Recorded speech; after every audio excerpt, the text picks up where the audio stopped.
Dah.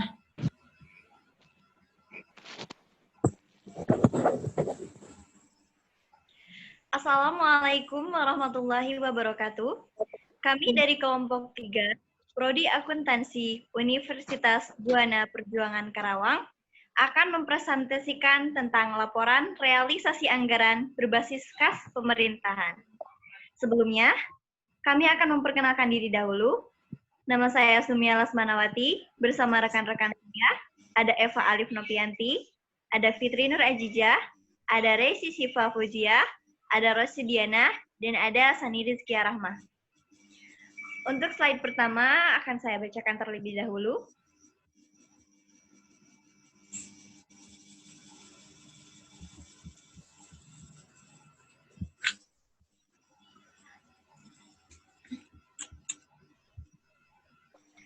Laporan realisasi anggaran. Anggaran merupakan pedoman tindakan yang akan dilaksanakan pemerintah meliputi rencana pendapatan, belanja, transfer, dan pembiayaan yang diukur dalam satuan rupiah yang disusun menurut klasifikasi tertentu secara sistematis untuk satu periode. Realisasi anggaran merupakan suatu rangkaian aktivitas dalam menggunakan sumber daya ekonomi yang dikelola.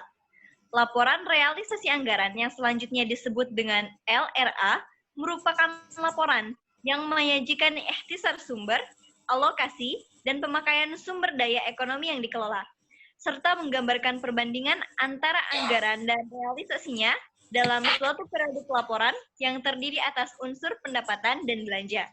Untuk selanjutnya akan dijelaskan atau dibacakan oleh Saudari Eva.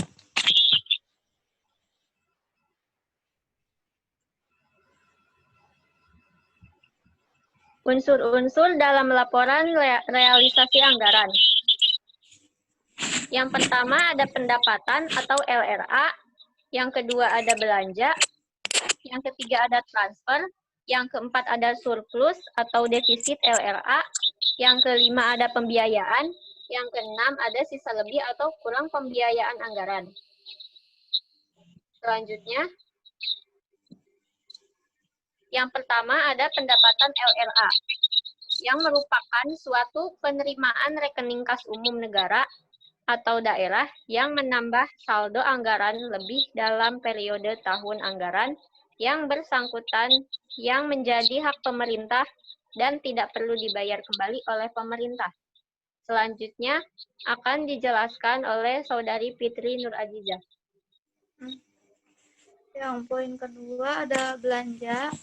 Belanja merupakan semua pengeluaran dari rekening kas umum negara atau daerah yang mengurangi saldo anggaran lebih dalam periode tahun anggaran yang bersangkutan yang tidak akan diperoleh pembayarannya kembali oleh pemerintah. Selanjutnya ada transfer. Transfer merupakan penerimaan atau pengeluaran uang dari suatu entitas pelaporan dari atau kepada entitas pelaporan lain, termasuk dana perimbangan dan dana bagi hasil. Selanjutnya akan dilanjutkan oleh Resi Siva.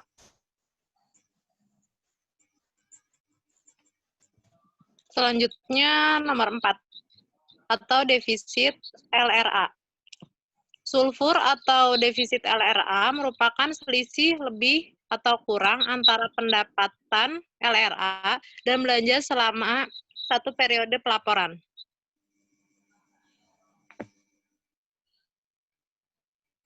Yang kelima, pembiayaan.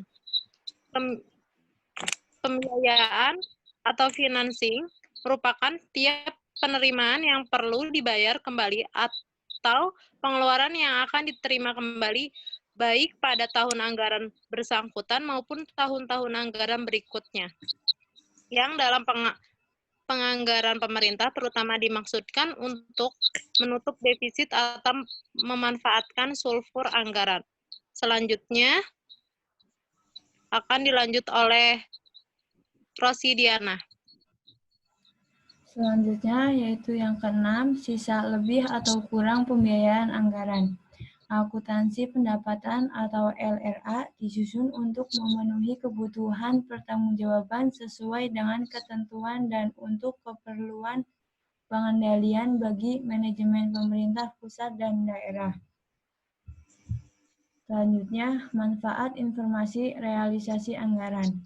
Yang pertama, penyediaan informasi mengenai sumber, alokasi, dan penggunaan sumber daya ekonomi.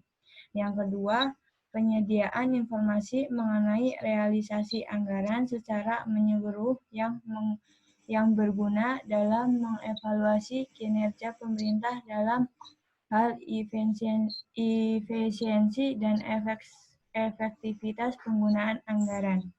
Selanjutnya akan dibacakan oleh Sani. Selanjutnya, struktur laporan realisasi anggaran. Yang pertama, nama entitas pelaporan atau sarana identifikasi lainnya. Yang kedua, cakupan entitas pelaporan. Yang ketiga, periode pelaporan. Yang keempat, mata uang pelaporan. Yang kelima, satuan angka yang digunakan.